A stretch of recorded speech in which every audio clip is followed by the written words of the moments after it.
सूरत शहर के पांडेसरा इलाके में हुई युवक की हत्या की गुत्थी सुलझाने में पुलिस को सफलता मिली है, जिसमें ये बात सामने आई है कि मृतक की पत्नी, नाबालिग बेटे और दामाद ने साजिश रचकर युवक की मोबाइल चार्जर के तार से गला घोंटकर हत्या कर दी है।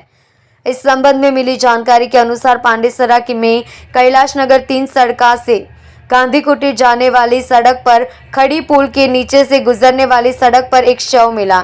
इस मामले में पुलिस द्वारा जांच की गई। पता चला कि मृतक युवक की मौत गला घोंटने से हुई है।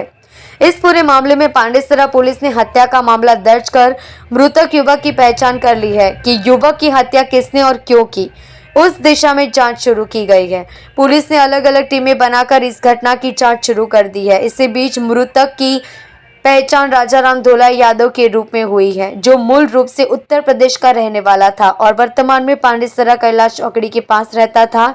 जब पुलिस ने जांच की तो उन्हें परिवार के सदस्यों के वहां होने की जानकारी मिली, इसलिए पुलिस रिश्तेदारों के घर आई और मृतक की पत्नी उर्मिला बेन, उनके दामाद राजू भाई रामधारी यादव और उनके बेटे को पाया। पुलिस ने शव का फोटो दिखाया और पूछताछ के लिए थाने ले आई, जिसमें उन्होंने उटपटांग जवाब दिए और संतोषकारक स्पष्टीकरण नहीं दिया। इसलिए पुलिस ने सभी से गहनता से पूछताछ की।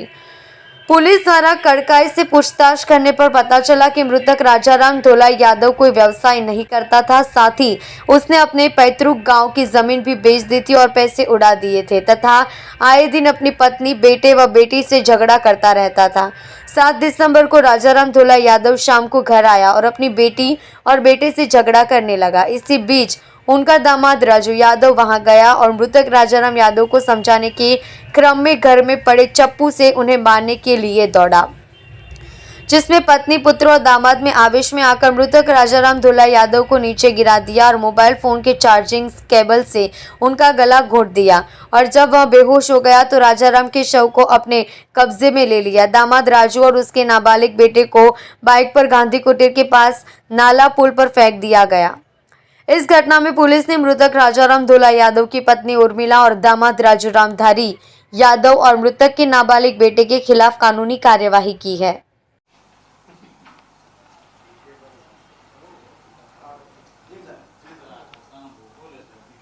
सूरत शहर के पांडेसरा पुलिस स्टेशन विस्तार में 8 दिसंबर को रात को 10 बजे के आसपास पुलिस कंट्रोल रूम से सूचना मिली कि पांडेसरा पुलिस स्टेशन में खाड़ी पुल के नीचे वाली रोड पे एक डेड बॉडी पड़ी हुई है। वो डेड बॉडी को पहचानने का कोई भी मार्क नहीं था, कोई मोबाइल, कोई भी किसी तरह से पहचान नहीं हो पा रही थी। तो डेड बॉडी को पुलिस स्टेशन में भेजने के बाद में पुलिस स्टेशन की सर्विलेंस टीम है, उन्होंने चौकी की टीम है, उन्होंने मिलके और ह्यूमन इंटेलिजेंस के आधार पे मेहनत की और जो डेड बॉडी है उसकी मरण जनार की पहचान की। तो पता लगा कि ये जो डेड बॉडी है ये राजाराम धोलाई यादव, ये यहाँ विनायक नगर सोसाइटी कैलाश चौकड़ी के पास पांडेसरा में रहता है और मूल रूप से ये गोरखपुर उत्तर प्रदेश का रहने वाला है और यहाँ पे छूटक मजदूरी करता है। मैटर में आगे जब पूछताछ की गई उसके घर वालों से तो इस तरह से कहानी सामने आई कि इसकी वाइफ, जिसका नाम उर्मिला है, इनके दामाद जिनका नाम राजू रामधारी यादव है और इनका एक 18 साल से छोटा बेटा, इन तीनों ने मिलके और घर में ही इस आदमी की हत्या कर दी। पूछताछ के दौरान कारण का पता लगाया गया तो ये सामने आया कि इनके पैतृक गांव गोरखपुर में कुछ ज़मीन थी, जिसमें से कुछ ज़मीन इसने बेच दी थी और बाकी की जो बची हुई ज़मीन है वो बेचने के लिए कंटिन्यू प्रयास कर रहा था। नशे की प्रवृत्ति थी इसको और अवारनवार अपने घर वालों से झगड़ा करता था। इस वजह से घर वाले ऑलरेडी परेशान थे और वो ज़मीन का मैटर आया तो एकदम से उस टाइम पे वो उकसा गए और इसका जो बेटा है जुवेनाइल, उसने इसके पैर पकड़े, वाइफ ने इसका मुंह दबाया और इसके दामाद ने मोबाइल चार्जर की केबल से उसका गला घोंट दिया। बाद में डेड बॉडी को छुपाने के लिए घर से निकले और ये जो मरण जनार का दामाद है राजू रामधारी यादव, इसने और इसका एक जुवेनाइल बेटा है मरण जनार का, इन दोनों ने बाइक पे बीच में डेड बॉडी को रख के और डेड बॉडी को वहाँ पे फेंक दिया। तीनों आरोपी जो हैं वो अभी पुलिस की कस्टडी में है। जुवेनाइल है उसको डिटेन किया गया है और जेजेपी के सामने प्रोड्यूस किया जाएगा। बाकी दोनों आरोपी पुलिस की कस्टडी में है। बाइक रिकवर कर ली गई है और आगे की पूछताछ चालू है।